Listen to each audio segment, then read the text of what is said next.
Hey, how's it going, everybody? Who are from, please just like, comment, and subscribe on the channel. Uh, Definitely be bringing you some reviews here. So I have another review for you, and I already did the foreign version to this movie, and now we're here with the 2024 American remake of Speak No Evil. Uh, Now, Speak No Evil stars James McAvoy, Mackenzie Davis, because I was trying to remember who was all in here. I just remember those two in here. I'm not familiar with the other actors, but um, who's the Scott McNairy. Now I do know who Scott McNairy is. Uh, so and this is directed by James Watkins. I haven't really seen too many of this other director's work. I've heard of those movies. Uh, he directed. Um, what was that one I heard of that he actually directed? I wasn't even gonna mention it, but since it's here, um, he directed Eden Lake. That's what he directed Woman in Black too. With the kid from Harry Potter, uh, Daniel something. Daniel. I'm just forgetting names, man. Daniel Radcliffe. Daniel Radcliffe was in it. Was in Woman in Black. I think they made a sequel to that one too. But anyway, yeah. So the American 2024 remake to Speak No Evil. So if you saw my review of the foreign one, it's a similar setup. Um, these two families meet each other. Um, uh, James McAvoy.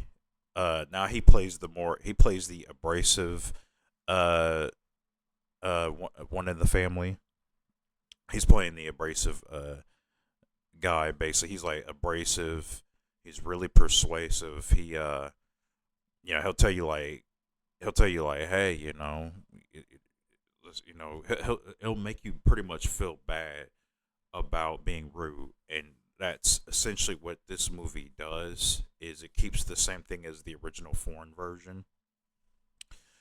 So you got a family here, two families. They basically meet up with each other, uh, and they decide one of them, uh, the one with James McAvoy and I think Aisling Franciosi is her name. I'm probably messing her name up. So those two invite Scott McNairy and Mackenzie Davis over.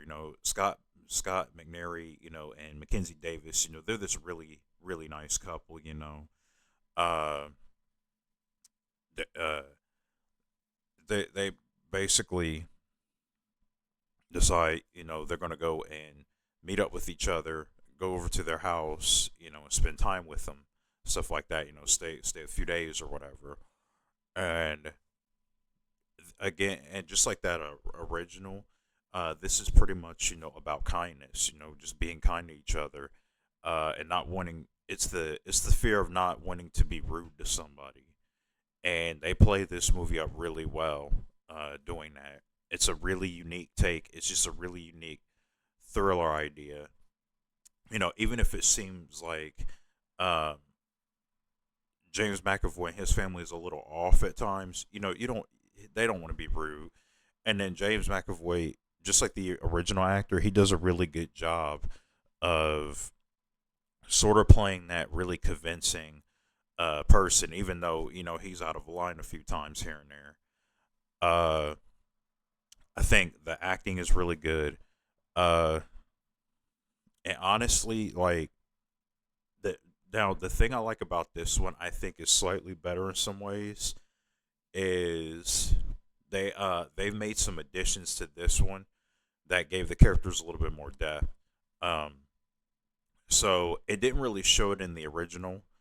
Um, and I didn't even see it in the original, but Scott McNairy, who basically plays the nice husband in the original, his character is a coward. Like he is a straight up coward. Even in the original, he was making me mad how much of a softy coward that dude was.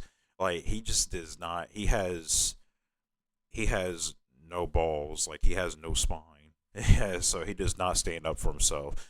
If anything, the woman, she actually wears the pants in the relationship, and it's the same thing here with Mackenzie Davis. It's like she wears the um, pants in a relationship, but you start to, but as the movie goes along too, you start to see like Mackenzie Davis is and Scott McNary, like their their relationship isn't even what it seems.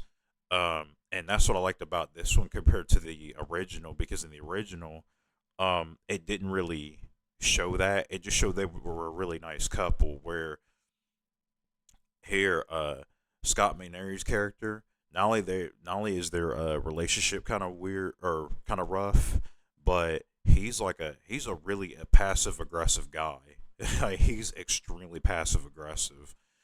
Uh, like he he'll do things that he doesn't want to do, and instead of putting his foot down, he just like he'll go do it, but then he'll get like really mad about doing it. He's just really passive aggressive, and I like how they added that. Um, they, uh, I think the wife in the original, she was a vegetarian, so the character in this one's a vegetarian too, and they do something with that. Um, that just kind of further solidifies, like, yeah, these people are just trying to be nice, but it's being nice at times it's not what it's cracked up to be. So I did say this in the my review for the foreign version.